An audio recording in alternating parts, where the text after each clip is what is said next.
Today I want to show you how to achieve a beautiful teal and orange look on this clip. The lighting already gives us a very nice basic mood here.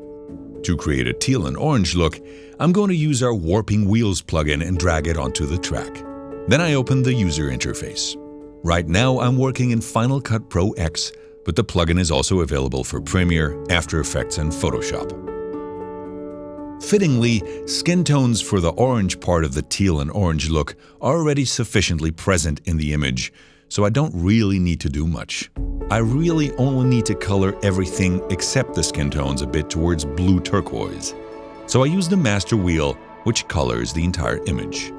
I can then very easily protect the skin tones from being colored by the master wheel by moving the Protect Skin Tone slider to the right.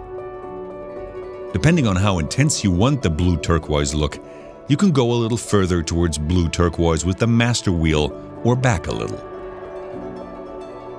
Another unique feature that sets the Warping Wheels apart from conventional color wheels is the skin tone hue slider.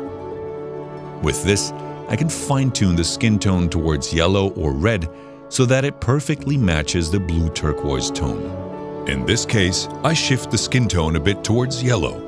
That way, the colors do match pretty well. I wouldn't change anything in terms of colors now, but a minimal increase in contrast couldn't hurt the image. Since I find the brightness of the middles and highlights appropriate for the mood, I only lower the shadows a bit.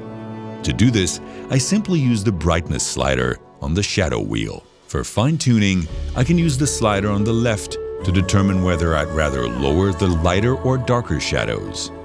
What's best here always depends on how the brightness values are distributed in the image, so I just look at which setting makes the lowering work best in the image. Here, I like just below half the best.